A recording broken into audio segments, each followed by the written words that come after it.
एक उम्मीद सुनहरे ख्वाबों की जो आपने देख रखे हैं अपने बच्चों के लिए, सुनहरे कल की सूरत में। उस सुनहरे कल के लिए हम संवारते हैं आपके बच्चों का मुस्तकबिल। यूनिक ग्रुप ऑफ इंस्टीट्यूशन गुज़िश्ता 33 वर्षों से दिखा रहा है रास्तों को मंजिल, उम्मीद को रोशनी, इल्म से अमल की रवायत, बच्चों के रोशन मुस्तकबिल का जामिन।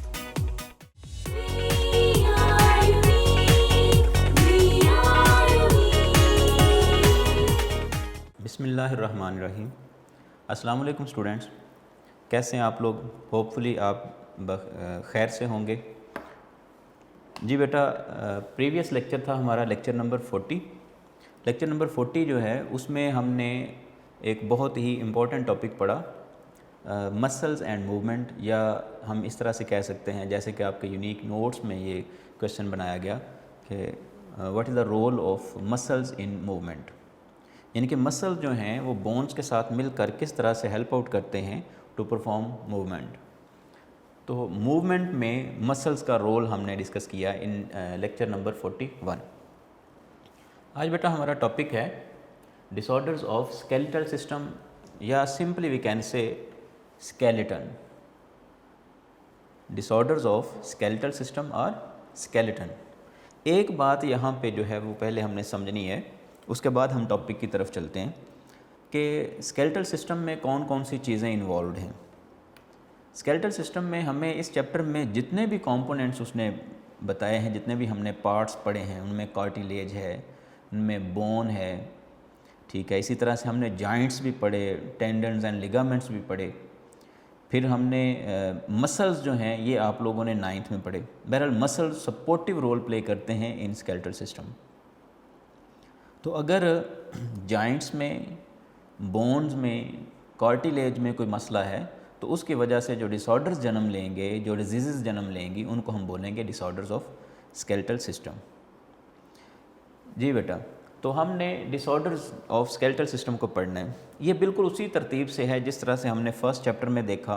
फर्स्ट चैप्टर में हमने पहले जो है वो रेस्पिरेटरी ट्रैक्ट जो है उसमें कौन कौन सी चीज़ें इन्वॉल्व हैं, सारी स्ट्रक्चर्स को हमने स्टडी किया, फंक्शंस की हमने बात की, और बाद में डिसऑर्डर्स की हमने बात की, जैसे कि bronchitis, emphysema, etcetera etcetera. Now we are going towards disorders of skeletal system. इससे पहले हम सारी चीज़ें जो है वो उसी तरतीब से पढ़ चुके हैं, जैसे फर्स्ट चैप्टर में था, जैसे सेकंड चैप्टर में किडनी के स्ट्रक्चर के हवाले से उसने बात की, फिर फंक्शन की बात की, और देन किडनी डिसऑर्डर्स की बात की। तो बिल्कुल उसी तरतीब से जो है वो सारी स्ट्रक्चर्स को हमने पहले पढ़ लिया और एंड पे उसने डिसऑर्डर्स दे दिए। सो डिसऑर्डर्स ऑफ स्केलेटल सिस्टम, बेटा जो चीज़ें आपकी बुक में मेंशन हैं, जो चीज़ें आपकी बुक में उसने डिस्कस की हैं, जितने डिसऑर्डर्स आपकी बुक में उसने डिस्कस किए हैं, हम भी उतने ही डिसऑर्डर्स को डिस्कस करेंगे। बहरहाल उनको समझने के लिए हम कुछ एडिशनल चीज़ें जो हैं वो डिस्कस करेंगे। तो आई होप सो कि टॉपिक हमने पढ़ना क्या है इसके बारे में आपको थोड़ा अंदाज़ा हो गया होगा कि डिसऑर्डर्स ऑफ स्केलेटल सिस्टम जो हैं वो किस टाइप के डिसऑर्डर्स हैं, मतलब किस चीज़ के डिसऑर्डर्स हैं। तो स्केलेटन में जो जो चीज़ें इन्वॉल्व हैं, अगर उनमें कोई मसला आता है, कोई कह लें कि उनमें डीफॉर्मेशन होती है, ठीक है, डीफॉर्मिटी जो है वो डेवलप होती है, तो उसकी वजह से वो जो है डीफॉर्मिटी वो actually disorder of skeletal system कहलाएगा, बोन वगैरह जो है। अब आप लोगों ने 9th में, मैं अपने टॉपिक की तरफ जाने से पहले थोड़ी सी बातें ज़रा क्लियर करना चाहता हूँ। आपने 9th में रिकेट की एक डिज़ीज़ पढ़ी, चैप्टर नंबर 8 में रिकेट की एक डिज़ीज़ पढ़ी। इसी तरह से आपने कई एक और डिसऑर्डर्स जो हैं वो चैप्टर 8 में डिस्कस किए, लेकिन मैं रिकेट की इसलिए बात कर रहा हूँ क्योंकि इसका थोड़ा बहुत कंसर्न है इस हमारे टॉपिक से। आपने फिर कई एक डिसऑर्डर्स जो हैं due to the lack of vitamin C और कैल्शियम जो है, इसकी वजह से भी आपने कई डिसऑर्डर्स जो हैं वो पढ़े, जिनमें स्कर्वी है, एट्सेट्रा एट्सेट्रा। बहरहाल रिकेट की तरफ अगर आए हम, तो रिकेट भी बोन की डिफॉर्मिटी है, असल में बोन डिसऑर्डर है। लेकिन वहाँ पे आपने ये देखा कि न्यूट्रिशन की वजह से, ग़िज़ाइयत की कमी की वजह से या मॉल न्यूट्रिशन की वजह से जो है ये डिसऑर्डर जो हैं जन्म लेते हैं।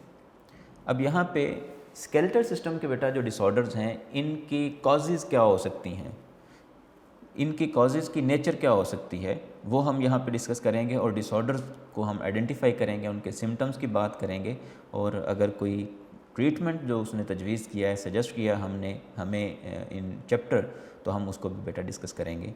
आज के हमारे लेक्चर के जो की पॉइंट्स बनेंगे, एक तो इसमें आप कह लें कि फ़र्स्ट जो की पॉइंट हम बनाएंगे वो कॉजेज़ की बात करेंगे कि बेसिक कॉजेज़ क्या हो सकती हैं, उनकी टाइप्स क्या हो सकती हैं कॉजेज़ की। ये आपके लेक्चर का ऑल्दो हिस्सा नहीं है, लेकिन बेटा ये आप कह सकते हैं कि लेक्चर को समझने के लिए, आपके टॉपिक को समझने के लिए ये नहायत ज़रूरी है।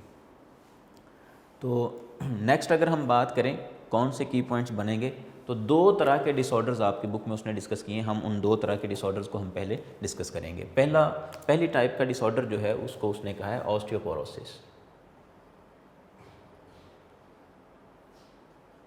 ऑस्टियोपोरोसिस।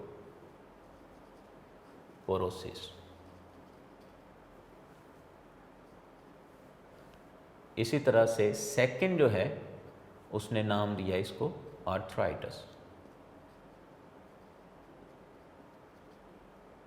ऑस्टियोपोरोसिस और आर्थराइटिस। और फिर आर्थराइटिस जो है इसको फर्दर उसने 3 कैटेगरीज में डिवाइड किया हुआ है। आर्थराइटिस जो है इसको फर्दर उसने 3 कैटेगरीज में डिवाइड किया हुआ है। ऑस्टियो आर्थराइटिस,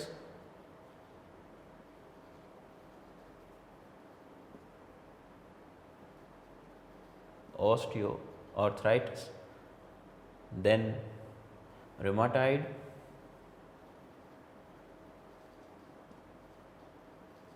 rheumatoid arthritis और लास्ट पे गाउट या गाउट आर्थराइटिस। तो ये 3 तरह के डिसऑर्डर जो हैं वो आर्थराइटिस में उसने डिस्कस किए हैं। सो आज हमने इन चीज़ों को जो है वो डिस्कस करना है अपने लेक्चर में बेटा। सबसे पहले कॉजेज़ की हम बात करते हैं। ये हम जो है वो को वर्क में ज़रा देख लेते हैं कि कॉजेज़ क्या हो सकती हैं।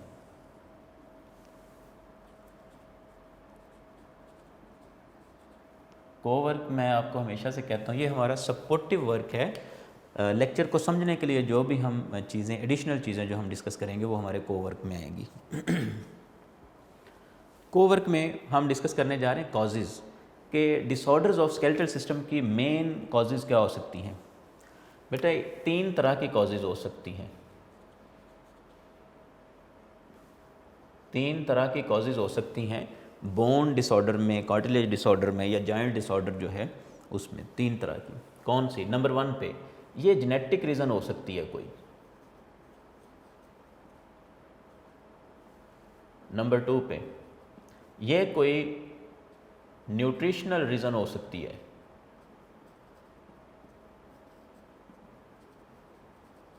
और नंबर 3 पे बेटा ये कोई हार्मोनल रीज़न हो सकती है। तो 3 कॉजेज़ हैं बेसिकली। कोई डिसऑर्डर डेवलप होता है इन बोन और skeletal system, it may be due to genetic effect, it may be due to nutritional effect, it may be due to hormonal effect और हार्मोनल कॉज। जेनेटिक की एक example लेते हैं। ये एक कह लें क्लेफ्ट पैलेट या माइक्रोसेफेली एक डिसऑर्डर है, माइक्रोसेफेली या क्लेफ्ट पैलेट। मैं एक एक एग्जांपल लिखता जाता हूँ। इसके एग्जांपल है हमारे पास क्लेफ्ट पैलेट। आपकी बुक में जो है, आपकी बुक में उन्होंने इसको डिस्कस नहीं किया। ये भी फर्दर कई एक तरह के डिसऑर्डर्स हो सकते हैं। जिनको डिस्कस किया है वो हमारे पास जस्ट 2 मेन हैं, ऑस्टियोपोरोसिस और आर्थराइटिस। मैं चूँकि कॉजेज़ समझा रहा हूँ तो अगर आप में से कोई जो है वो फर्दर इसकी डिटेल्स जानना चाहता है तो वो उसको सर्च कर सकता है। क्लेफ्ट पैलेट है, माइक्रोसेफेली है, ये डिसऑर्डर्स हैं, जेनेटिक डिसऑर्डर्स हैं। फिर इसी तरह से जो बोन डिसऑर्डर या स्केलेटल सिस्टम का जो डिसऑर्डर डेवलप होता है due to nutrition, malnutrition, तो उनमें एक हमारे पास एग्जांपल है रिकेट। रिकेट का जो डिसऑर्डर है ये हमारे पास न्यूट्रिशनल कॉज है, यानी कि मेल न्यूट्रिशन की वजह से विटामिन सी जो है, विटामिन सी और विटामिन डी जो है, इनकी कमी की वजह से जो है वो रिकेट का मसला जन्म लेता है। और हार्मोनल कॉज की अगर हम बात करें तो हार्मोनल की वजह से हमारे पास ऑस्टियोपोरोसिस है। ऑस्टियोपोरोसिस जी बेटा, रिकेट की ही डिसऑर्डर जो है, रिकेट का ही डिसऑर्डर जो है वो न्यूट्रिशनल भी हो सकता है और इवन ये जो है हार्मोनल भी हो सकता है। बहरहाल हमने एक एक एग्जांपल ली। अब मेरे ख्याल में आपको ये बात समझ में आ गई होगी कि इनकी रीज़न्स क्या हो सकती हैं। ये जो है वो जेनेटिक भी हो सकती है, यानी कि पेरेंट्स की तरफ से जो एंसेस्टर लाइनेज है, एंसेस्ट्रल लाइनेज है, यानी कि आबा अजदाद में जो करेक्टरिस्टिक्स आ रही हैं उनमें किसी किस्म के डिफ़ेक्ट की वजह से जो है वो बोन्स में डिफ़ेक्ट आ सकता है किसी शख्स में।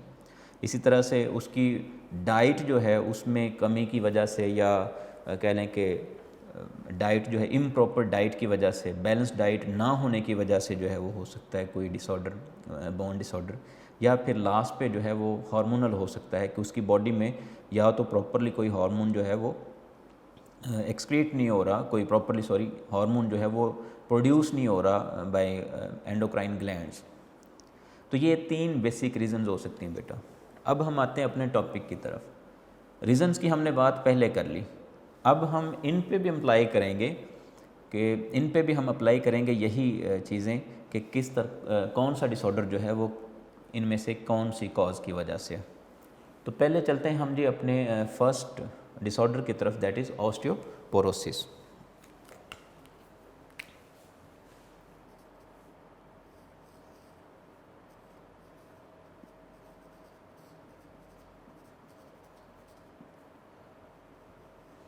जी बेटा, ऑस्टियोपोरोसिस नाम से ज़ाहिर है, आप लोगों को याद होगा कि हमने जो बोन के मैच्योर सेल्स थे, हमने कहा वहाँ पे एक सेंटेंस पढ़ा हमने पिछले लेक्चर्स में कि there are many cells, there are many bone cells, mature bone cells are known as osteocytes.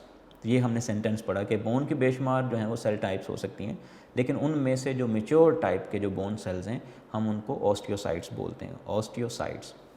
अब यहाँ पे भी देखें ऑस्टियोपोरोसिस, ऑस्टियो का वर्ड जहाँ पे आएगा it means it is related to bones.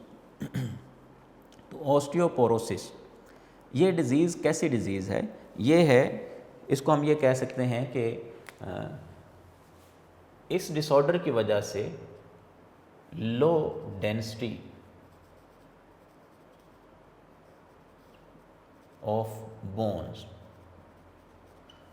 यानी कि ये डिसऑर्डर जो है ये एक्चुअली क्या है, low density of bones. Bones की जो डेंसिटी है वो कम हो जाएगी। और बोन की डेंसिटी क्यों कम होती बेटा? इसके पीछे रीज़न है पोरस होने के। बोन्स जो हैं पोरस हो जाती हैं और बोन्स जो हैं उन पर प्रॉपर कैल्शियम और फॉस्फेट आयंस जो हैं वो डिपॉजिट नहीं होते। लेट्स से बेटा ये एक बोन है,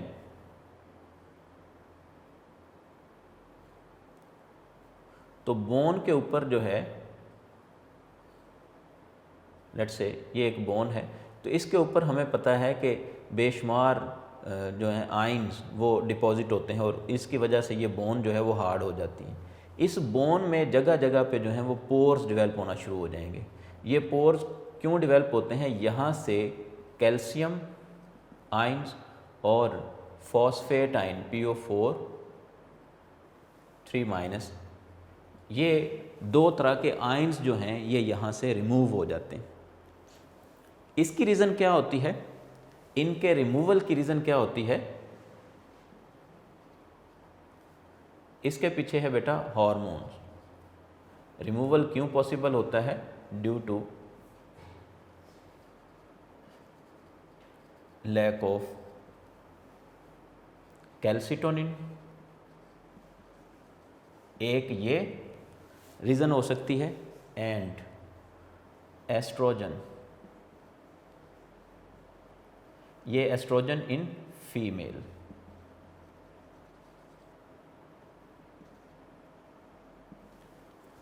मेरी बात अब ध्यान से ज़रा समझनी है। ये डिसऑर्डर जो है, इसको दूसरे अल्फाज में हम कह सकते हैं लो density of bones. Low density of bones, इसकी रीज़न क्या होती है? कैल्शियम और फॉस्फेट आयंस जो हैं, ये जो डिपॉजिट होते हैं, जिसकी वजह से बोन में एक लस्ट्रस शाइन डेवलप होती है बोन के अपर रीजन में। हमने बोन के जो है वो 2 पार्ट्स पढ़े हैं, मतलब 2 टाइप्स पढ़ी हैं, बोन में भी spongy type and compact type. तो कॉम्पैक्ट बोन जो है, यानी कि बोन का एक्सटर्नल पार्ट जो कि बोन को रियली कह लें कि हार्डनेस प्रोवाइड कर रहा है, वो इन आयंस की वजह से है। हमने कार्टिलेज और बोन के दरमियान में डिफरेंस में डिस्कस किया था कि बोन जो हैं they have extra minerals along with collagen fibres, जबकि हमने कार्टिलेज में पढ़ा कि उसका मैट्रिक्स जो है it is made up of collagen fibres, जबकि बोन्स का जो मैट्रिक्स है वो इम्प्रेगनेटेड होता है, यानी कि उसमें फर्दर जो है वो एडिशन होता है कैल्शियम आयंस का और फॉस्फेट आयंस का। That's why calcium and phosphate ions जो हैं ये एक्स्ट्रा स्ट्रेंथ प्रोवाइड करते हैं बोन्स को। अब इसका मतलब ये है कि कैल्शियम और फॉस्फेट जो हैं ये बोन के मैट्रिक्स में शामिल मिनरल्स हैं। अब ये जब रिमूव हो जाएंगे, इनके रिमूवल की रीज़न क्या होती है? Due to lack of calcitonin और एस्ट्रोजन। अब एक दो रीज़न्स और भी उसने आपकी बुक में लिखी हैं कि ये जो डिसऑर्डर है ये ख़ास तौर पर जो है वो ओल्ड एज लोगों में है। ओल्ड एज लोगों में ये डिसऑर्डर जो है वो डेवलप होता है, और उनमें से भी ख़ास तौर पर फीमेल्स में, उनमें से भी ख़ास तौर पर फीमेल्स में। इसकी रीज़न क्या है? फीमेल्स में क्यों? देखें, मेल हजरात के अंदर कैल्सिटोनिन जो है वो प्रोड्यूस होगा, तो फीमेल्स के अंदर भी कैल्सिटोनिन जो है वो प्रोड्यूस होगा। जबकि अगर हम फीमेल्स की बात करें तो उनमें एक एक्स्ट्रा हार्मोन है एस्ट्रोजन, एक एक्स्ट्रा हार्मोन है इस मकसद के लिए, जो कि एस्ट्रोजन का काम क्या होता है?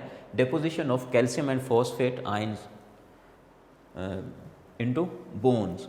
तो अगर एस्ट्रोजन जो है इसकी कमी हो जाए तो फिर जो है कैल्शियम और फॉस्फेट आयंस जो हैं ये डिपॉजिट नहीं होंगे। इसकी कमी क्यों होती है असल में एस्ट्रोजन की? ख़ास तौर पर जो है वो ख़वातीन में ही ये डिसऑर्डर क्यों होता है? असल में जैसे जैसे आप कह लें कि एज बढ़ती जाती है, ओल्ड एज ख़वातीन जो हैं, ओल्ड एज फीमेल्स जो हैं, उनमें ख़ास तौर पर एस्ट्रोजन की कमी आती जाती है, क्योंकि उनका मेंस्ट्रुअल साइकिल जो है वो आहिस्ता आहिस्ता जो है वो डिक्लाइन की तरफ जा रहा है। तो मेन्योपॉज यानी कि 50 और 50+ ईयर्स पे जाके जो है ये कह लें मेंस्ट्रुअल साइकिल जो है स्टॉप हो जाता है। तो मेंस्ट्रुअल साइकिल के जैसे जैसे मेंस्ट्रुअल साइकिल जो है वो कह लें डिक्लाइन की तरफ जाता है, वैसे वैसे एस्ट्रोजन की कमी आती जाती है। हार्मोन्स जो है वो किस तरह से किस कदर इम्पोर्टेंट हैं, कुछ तो हमने जो है वो पिछले चैप्टर में हमने डिस्कस किया बेटा। कुछ चीज़ें जो हैं बहुत इंपॉर्टेंट जो है वो आप सेकेंड ईयर और फर्दर हायर क्लासेस में आप पढ़ेंगे कि हार्मोन्स किस कदर ज़्यादा हैं ख़ास तौर पर इन फीमेल्स, और वो किस तरह से कंट्रोल करते हैं डिफरेंट फंक्शंस को। यहाँ पे जस्ट बेटा हमने ये समझना है कि एस्ट्रोजन की कमी क्यों होती है। असल में एज के साथ साथ मेंस्ट्रुअल साइकिल जो है वो डिक्लाइन की तरफ चलता है, इस वजह से एस्ट्रोजन की कमी हो जाती है। तो जैसे जैसे एस्ट्रोजन की कमी होती है वैसे वैसे जो है वो बोन्स पे कैल्शियम और फॉस्फेट आयन की डेपोजिशन जो है वो रिस्की होती जाती है। ठीक हो गया जी? तो इस वजह से आप कह लें कि एक रीज़न तो कैल्सिटोनिन है और दूसरी जो है वो एस्ट्रोजन है। आपकी बुक में उसने कहा है कि ऑस्टियोपोरोसिस जो है ये डिसऑर्डर ये होता है ख़ास तौर पर इन ओल्ड एज पीपल, और फिर उसने कहा है स्पेशली इन फीमेल। ठीक है बेटा, ये ज़रा याद रखनी। एक तो इसका मतलब फिर ये भी है कि ओल्ड एज की बात की जा रही है, तो इसका मतलब ये है कि मेल और फीमेल जो हैं उनमें एज फैक्टर भी है। तो जैसे जैसे एज बढ़ती जाएगी वैसे वैसे जो है कैल्शियम आयंस और फॉस्फेट आयंस जो है उनकी डिपोजिशन कम होती जाएगी। अब ऑस्टियोपोरोसिस की सिर्फ एक रीज़न नहीं है यहाँ पे जो हम डिस्कस कर रहे हैं, ये हार्मोनल कॉज आ रही है। सिर्फ एक रीज़न नहीं है, यहाँ पे डाइट भी है। तो मैं कॉजेज़ की अब बात करने लगा हूँ कि इसकी कॉजेज़ क्या हो सकती हैं बेटा। ऑस्टियोपोरोसिस की कॉजेज़ क्या हो सकती हैं, इनको हम एनलिस्ट कर लेते हैं। एक, फिर हम सिंपली हम कह सकते हैं एक कॉज इनमें हार्मोनल है। पहली कॉज हार्मोनल है, it may be due to hormonal cause, और हार्मोनल ख़ास तौर पर estrogen in females and calcitonin in males and female. और दूसरी तरफ डाइट है। पहले हम लिख लेते हैं एज, और फिर है जी डाइट। डाइट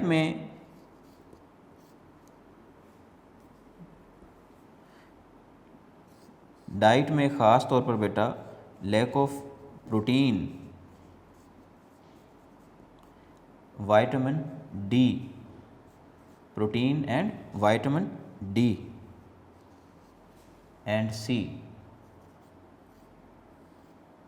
विटामिन सी और डी जो है इसकी कमी की वजह से, अगर डाइट में विटामिन डी कम है, विटामिन सी कम है, प्रोटीन कम है, तो इस वजह से जो है वो ऑस्टियोपोरोसिस का डिसऑर्डर हो सकता है। अब हम इसको कंपाइल करते हैं और नेक्स्ट हम चलते हैं। मैंने कहा ऑस्टियोपोरोसिस जो है ये असल में low density of bones disorder है।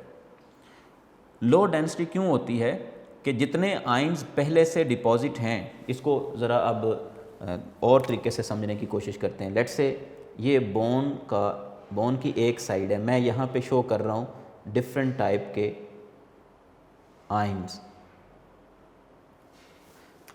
हम यहाँ पे शो कर देते हैं, लेट्स से इसको लस्ट्रस बनाया हुआ था इन आइंस ने डिपॉजिट होके। ये आइंस यहाँ पे बेटा डिपॉजिट थे जिन्होंने इसको कवर किया हुआ था हर साइड से। तो ये आइंस जो हैं इस तरह से डिपॉजिट हैं। अब एस्ट्रोजन की कमी की वजह से, डाइट जो है उसमें मेलन्यूट्रिशन की वजह से, विटामिन सी डी की कमी की वजह से, किसी भी रीज़न से ये डिपोजिशन जो है ये कम पड़ जाए इस तरह से, तो डेफिनेटली इसमें बेटा पोर्स डेवलप हो जाएंगे। इस वजह से ये आइंस जब यहाँ से रिमूव होंगे तो डेंसिटी भी कम हो जाएगी, पोर्स बनेंगे, डेंसिटी कम होगी। इसीलिए पोरोसिस का वर्ड इस्तेमाल किया जा रहा है, ऑस्टियोपोरोसिस। इन पोर्स की वजह से अब आप ज़रा यहाँ पे देखें तो आइंस कम हो गए। आइंस के कम होने की वजह से डेफिनेटली इसकी डेंसिटी जो है वो कम हो जाएगी बोन की। तो आइंस के कम होने की वजह से, आइंस के फर्दर डेपोजिशन ना होने की वजह से, आइंस के रिमूवल की वजह से डेंसिटी ऑफ बोन जो है ये डिक्रीज़ हो जाएगी। ठीक हो गया। तो ये है जी ऑस्टियोपोरोसिस। अब ऑस्टियोपोरोसिस जो है इसकी रीज़न्स में मेन रीज़न जो है वो हार्मोन्स हैं, जिनमें ख़ास तौर पर कैल्सिटोनिन और एस्ट्रोजन है। आपकी बुक में उसने कैल्सिटोनिन की बात नहीं की, लेकिन हमने चैप्टर नंबर 12 में पढ़ा था कैल्सिटोनिन जो है ये deposition of calcium ions on bones जो है ये रिस्पॉन्सिबल है। फिर उसने कहा है कि ऑस्टियोपोरोसिस जो है ये मेनली ओल्ड एज पीपल में होता है, स्पेशली इन फीमेल।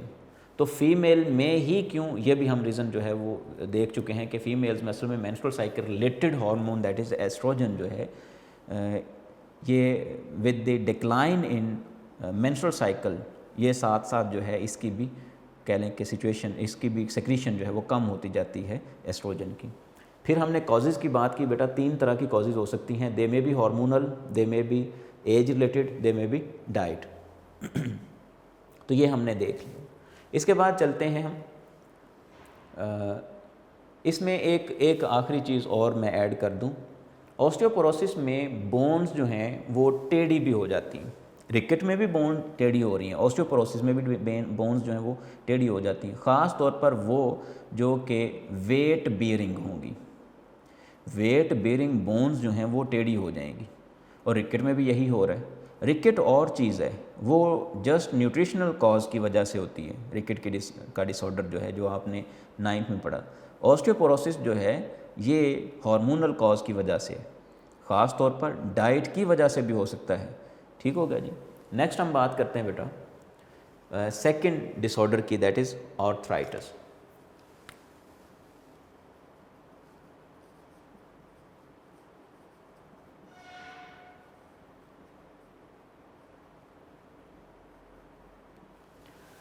ऑर्थराइटिस, आप लोगों ने एक टर्म एक यूज़ की थी, हमने पढ़ी है इस चैप्टर के स्टार्ट में, जब हमने इंट्रोडक्शन किया स्केलेटन क्या होता है वगैरह वगैरह, वहाँ पे मैंने आर्थ्रोपोड्स का वर्ड इस्तेमाल किया कि एक्सोस्केलेटन जो है it is present in arthropods. Arthropods jointed leg animals. तो ये आर्थराइटिस से भी आपको कुछ अंदाज़ा हो रहा होगा, it mean it is like related to joints. तो जॉइंट रिलेटेड डिसऑर्डर जो है आर्थराइटिस है। आर्थराइटिस एक्चुअली क्या है, ये इन्फ्लेमेशन इन जॉइंट्स है। इसको simply we can say it is inflammation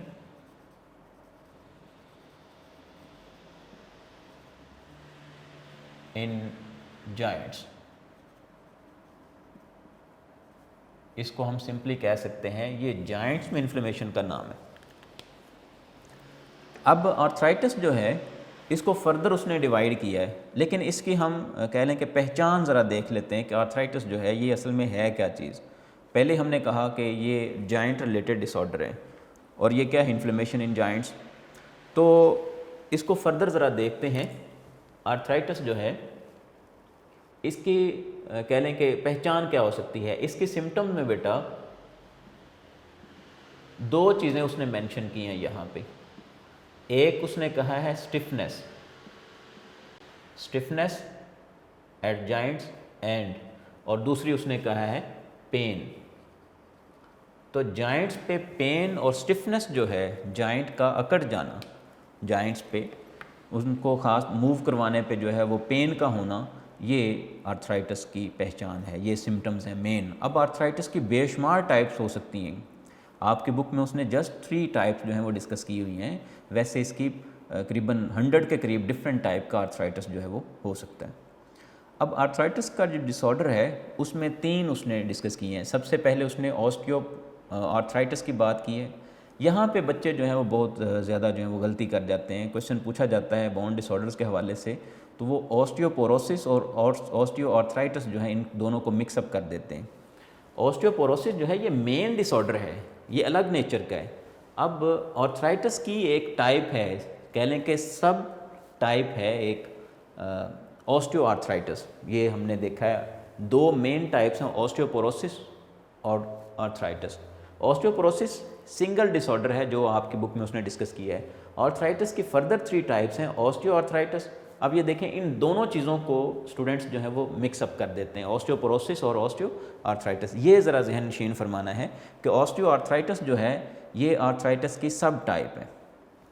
next चलते हैं। अब आर्थराइटिस जो है इसकी 3 टाइप्स आपकी बुक में उसने डिस्कस किए हैं, ऑस्टियो आर्थराइटिस, फिर उसने डिस्कस किया है जी रूमाटाइड आर्थराइटिस, और एंड पे गाउट आर्थराइटिस या जस्ट गाउट हम बोलते हैं। तो 3 डिसऑर्डर जो हैं वो डिस्कस किए हैं रिलेटेड टू आर्थराइटिस। तो मेनली आर्थराइटिस जो है ये इन्फ्लेमेशन इन जॉइंट्स है, स्टिफनेस एंड पेन इसके सिम्टम्स हैं। इनके लिए पेन किलर्स और एंटी इन्फ्लेमेटरी ड्रग्स जो हैं उनको इस्तेमाल किया जाता है, एंटी इन्फ्लेमेटरी ड्रग्स को इस्तेमाल किया जाता है। ठीक है जी। अब इनकी सब टाइप्स की तरफ आते हैं। इसकी फर्स्ट सब टाइप है हमारे पास ऑस्टियो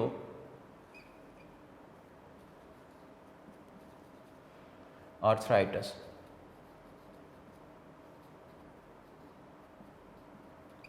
ऑस्टियो आर्थराइटिस, यहाँ पे वर्ड उसने इस्तेमाल किया osteo bone, arthritis joint. Arthritis joint related disorder, inflammation in joints, यानी कि यहाँ पे 2 चीज़ें आ गई हैं, ऑस्टियो भी और आर्थराइटिस, यानी कि 2 चीज़ें आ गई हैं, बोन भी और जॉइंट इन्फ्लेमेशन भी। तो इससे क्या मुराद है? ये असल में है, इसकी रीज़न क्या है, पहले इसकी तरफ चलते हैं। ये है असल में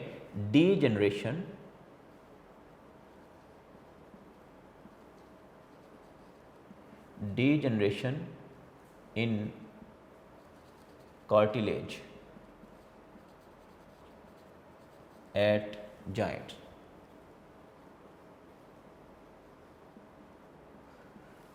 जॉइंट्स पे मौजूद कार्टिलेज जो है उसकी डीजनरेशन का नाम है ऑस्टियो आर्थराइटिस।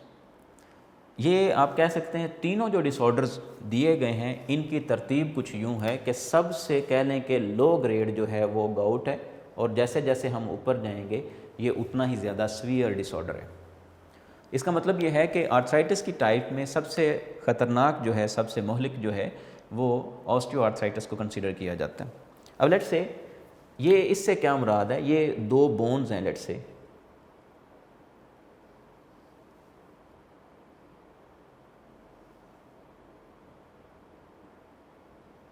ये बेटा दो बोन्स हैं, बोन्स के ऊपर मौजूद है कार्टिलेज। लेट्स से मैं यहाँ पे रेड कलर से शो कर देता हूँ कार्टिलेज को। इन बोन्स के ऊपर जो है यहाँ पे कार्टिलेज मौजूद है। हमें पता है लॉन्गर बोन्स जो हैं उनके एंड्स पर मौजूद होती है कार्टिलेज। तो ये कार्टिलेज है लेट्स से दोनों बोन्स। अब इस कार्टिलेज की वजह से फ्रिक्शन एक तो कम होती है, ठीक है जी, और दूसरा बोन को सपोर्ट भी मिलती है, ठीक। अब वो ये कह रहा है degeneration in cartilage at joints. तो जो जॉइंट्स पे दोनों बोन्स के दरमियान में जो कार्टिलेज है, यानी कि दोनों बोन्स की कार्टिलेज जो है, बोन 1 बोन 2, दो बोन्स हैं हमारे पास, बोन 1 और बोन 2, दोनों के दरमियान में जहाँ पे जॉइंट है, कह लें जहाँ पे कांटेक्ट पॉइंट है जिसको हम जॉइंट का नाम देते हैं, उस पे मौजूद कार्टिलेज अगर ख़त्म हो जाए तो इसकी वजह से ये दोनों बोन्स जो हैं इन सीवियर केसेस ये दोनों बोन्स आपस में जॉइन हो जाती हैं, फ्यूज़ हो जाती हैं। सो यहाँ से डी जनरेशन ऑफ कार्टिलेज की वजह से फ्यूजन हो जाएगा, fusion of bones, ends of bones. तो इनके फ्यूजन की वजह से, एंड्स ऑफ बोन्स के फ्यूजन की वजह से ये जॉइंट्स जो हैं ये स्टिफ हो जाएंगे, ब्लॉक हो जाएंगे। जॉइंट्स का मकसद क्या होता है, मतलब क्या होता है, मूवमेंट को अलाउ करवाना। अब लेट्स से ये यहाँ से कह लें एल्बो जॉइंट जो है ये फिक्स हो जाए, स्टिफ हो जाए, इन दोनों बोन्स के दरमियान जो है वो कह लें कि कनेक्शन डेवलप हो जाए स्टिफनेस का, और यहाँ से कार्टिलेज ख़त्म हो जाए, तो फिर जो है इसको इस तरह से मूव नहीं करवाया जा सकता, ये यहाँ पे स्टिफ हो जाएगी, ठीक है। तो ये जब इसमें स्टिफनेस डेवलप हो रही होती है, जब इनमें कनेक्शन डेवलप हो रहा होता है, तो इनकी मूवमेंट जो है वो खो जाती, जॉइंट जो है वो अलाउ नहीं करता मूवमेंट, क्योंकि वहाँ पे ना तो कार्टिलेज बाकी रही है और ये बोन्स आपस में फ्यूज़ होती जा रही हैं। बोन्स की फ्यूजन की वजह से ये जॉइंट जो है ये ब्लॉक हो जाएगा और फर्दर मूवमेंट को अलाउ नहीं करेगा, ठीक होगा जी। तो ये है जी ऑस्टियोआर्थराइटिस। ये सीवियर केस है। In severe cases both bones में बी ज्वाइन टुगेदर, तो फ्यूजन जो है इनका हो सकता है इन सीवियर केसेस। अदरवाइज़ जो कह लें कि नॉर्मल सिचुएशन में यहाँ पे पेन होगा, स्टिफनेस होगी और पेन होगा, लेकिन अगर सीवियर केसेस की हम बात करें तो in severe cases and stage osteoarthritis में ये ब्लॉक हो जाएगा बिल्कुल ही। तो बोन्स आपस में ज्वाइन हो जाएंगी, फ्यूज़ हो जाएंगी और जॉइंट वहाँ पे ख़त्म हो जाएगा। अब जॉइंट के ख़त्म होने की वजह से जो है वो इनकी मूवमेंट जो है वो ब्लॉक हो जाएगी। तो ये है ऑस्टियोआर्थराइटिस। ऑस्टियोआर्थराइटिस जो है इसको ट्रीट करने के लिए कई एक पेन किलर्स इस्तेमाल किए जाते हैं, एंटी इन्फ्लेमेटरी ड्रग्स जो हैं उनको इस्तेमाल किया जाता है। उसके बाद आ जाते हैं हम, नेक्स्ट है हमारे पास रूमेटॉइड आर्थराइटिस। सेकंड डिसऑर्डर है rheumatoid arthritis.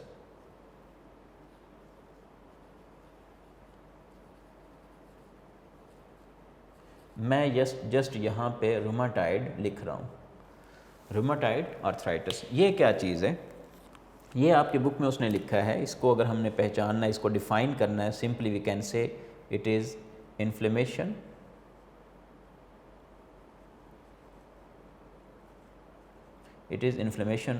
of membranes at joint। Joints पे मौजूद मेम्ब्रेन्स जो हैं उनकी इन्फ्लेमेशन का नाम है रूमेटॉइड आर्थराइटिस।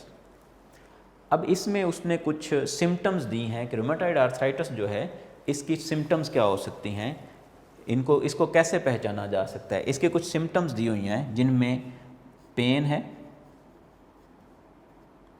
है, लो ग्रेड फीवर है,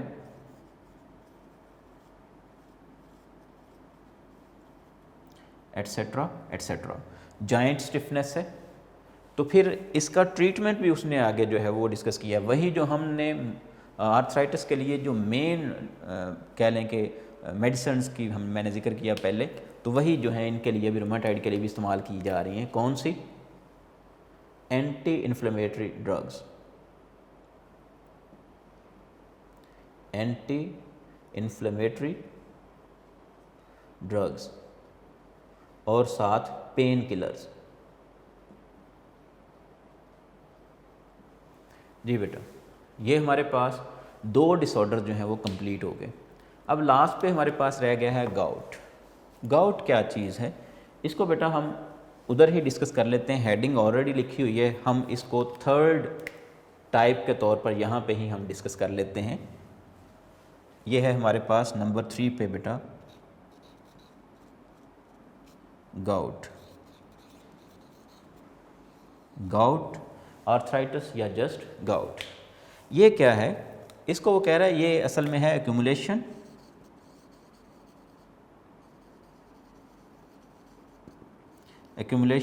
ऑफ यूरिक एसिड क्रिस्टल्स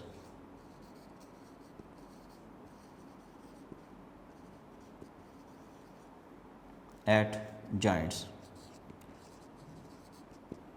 यहाँ पे उसने कहा है स्पेशली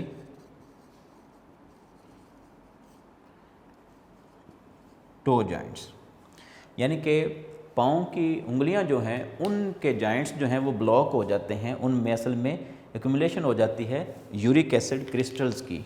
ये बात ज़हन नशीन फरमानी है कि यूरिक एसिड क्रिस्टल्स जो हैं ये डिपॉजिट हो जाते हैं, एक्यूमुलेट हो जाते हैं इन जॉइंट्स, और इसकी वजह से जो है वो स्टिफनेस आती है जॉइंट्स में, और गाउट की वजह से भी जो है वो लो ग्रेड फीवर और उसी तरह से जो है पेन जो है वो प्रोड्यूस हो सकती है। तो गाउट की भी ये पहचान है। इसके लिए भी जो है गाउट के लिए डॉक्टर हजरात जो हैं वो तजवीज़ करते हैं कि जी प्रोटीन कंटेनिंग जो फूड है, डाइट है, उसको कम कर दिया जाए। जैसे कि ख़ास तौर पर जो है वो मीट प्रोटीन जो है उससे अवॉइड करने के लिए डॉक्टर हजरात कहते हैं उसमें यूरिक एसिड जो है बढ़ जाता है उसकी वजह से। ऐसा क्यों होता है? असल में बेटा प्रोटीन कंटेनिंग जो फूड है, प्रोटीन कंटेनिंग जो डाइट है, उसमें अमाइनो एसिड्स हैं और हर एक अमाइनो एसिड में मेनली अमाइनो ग्रुप मौजूद होता है। आप लोग इन डिटेल जो है वो केमिस्ट्री में पढ़ेंगे अमाइनो एसिड्स क्या होते हैं। NH3 ये है बेटा अमोनिया, ठीक है। इसकी कह लें कि रेजिडुअल फॉर्म जो है दैट इज़ अमाइनो ग्रुप। ये अमाइनो ग्रुप जो है मौजूद होता है। तो बेटा अमाइनो एसिड जो हैं वो हर एक कह लें कि प्रोटीन जो है वो अमाइनो एसिड पर मुश्तमिल है, और अमाइनो एसिड में हर एक अमाइनो एसिड में ये अमाइनो ग्रुप मौजूद है। और अमाइनो ग्रुप्स जो हैं इनकी कह लें एक्सक्रीटरी फॉर्म जो है जिसको बॉडी से एक्सक्रीट आउट किया जाना चाहिए वो असल में अमाइनो फॉर्म में नहीं होती, बल्कि इसको मॉडिफाई किया जाता है in the form of uric acid, ठीक है जी। Uric acid crystals, urea uric acid crystals.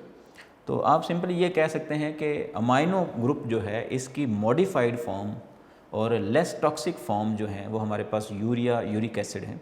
तो इस फॉर्म में इनको कन्वर्ट किया जाता है और फिर जो है वो बॉडी से एक्सक्रीट आउट किया जाता है। अब जब यूरिक एसिड क्रिस्टल्स जो हैं वो डिपॉजिट होंगी जॉइंट्स के अंदर, तो फिर जो है वो गाउट का डिसऑर्डर जो है वो डेवलप होगा। इसमें भी उसी तरह से जॉइंट जो हैं वो स्टिफ हो जाएंगे। मूवमेंट जो है अगर मूव करवाएंगे वहाँ पे तो जॉइंट्स जो हैं वो अलाउ तो करेंगे मूवमेंट, लेकिन जो है वो पेन फील होगी।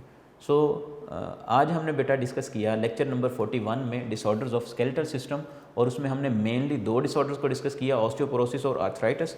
और फिर आर्थराइटिस की हमने further 3 types, osteo arthritis, rheumatoid arthritis और गाउट आर्थराइटिस या गाउट जो है इसको हमने डिस्कस किया। ये आपके चैप्टर नंबर 13 का लास्ट टॉपिक था। आई होप सो कि चैप्टर नंबर 13 भी आपको जो है वो कम्प्लीटली समझ में आ गया होगा, और आपने बहुत अच्छे तरीके से इसको जो है वो प्रीवियस लेक्चर्स को बहुत अच्छे तरीके से प्रिपेयर भी कर लिया होगा। अभी हमारा जो अगर 50% की बात करें तो 50% सिलेबस में बेटा हमारा जस्ट लास्ट चैप्टर रह गया रिप्रोडक्शन का, वो भी हाफ चैप्टर है, sexual reproduction in flowering plants तक जो है ये हम पढ़ेंगे। बिफोर पोलिनेशन जो है वो हम पढ़ेंगे, ये हमारा 50% सिलेबस होगा। तो इंशाल्लाह अज़ीज़ चैप्टर लेक्चर नंबर 42 में हम डिस्कस करेंगे, नेक्स्ट चैप्टर को हम स्टार्ट करेंगे, दैट इज़ रिप्रोडक्शन। रिप्रोडक्शन का चैप्टर भी बहुत इंपॉर्टेंट है, उसको भी बेटा आपने बहुत अच्छे तरीके से जो है वो समझना है। लेकिन ये चैप्टर जो कि आपका कंप्लीट हुआ है, चैप्टर तो ऑल दो छोटा सा है, लेकिन इसमें सारे टॉपिक जो हैं वो बहुत ही इंपॉर्टेंट है और बेशुमार मरतबा जो है वो एग्ज़ाम में आ चुके हैं। Even gout, what is gout पूछा गया, रूमेटॉइड आर्थराइटिस जो है ये क्या है, फिर कंपैरिजन के हवाले से जो है पूछा गया ऑस्टियो आर्थराइटिस और ऑस्टियोपोरोसिस। तो ये जो मैंने आपको एक कह लें आपकी तवज्जो दिलाई एक मसले की तरफ कि ऑस्टियोपोरोसिस और ऑस्टियो आर्थराइटिस जो है इन दोनों को मिक्सअप कर जाते हैं अक्सर स्टूडेंट्स, तो इसको ज़रा आपने जहन नशीन फरमाना है। और आर्थराइटिस क्या है, ऑस्टियोपोरोसिस क्या है, ये कह लें कि सेपरेटली शॉर्ट क्वेश्चन के तौर पर जो है वो पूछा गया। फिर ऑस्टियोपोरोसिस जो है लॉन्ग क्वेश्चन के तौर पर जो है वो पूछा जा चुका है पिछले एग्ज़ाम्स में। तो ये चैप्टर सारा ही बहुत इंपॉर्टेंट है, ऑल दो फ्यू पेजेस का है ये चैप्टर, लेकिन बहुत ही इंपॉर्टेंट है एग्ज़ाम पॉइंट ऑफ व्यू से। तो इसको बहुत अच्छे तरीके से प्रिपेयर करना है इंशाल्लाह अज़ीज़। और आप इंशाल्लाह लेक्चर नंबर 42 के साथ में फिर हाज़िर होऊंगा। तब तक के लिए अपना ख्याल रखिएगा। अल्लाह हाफिज़।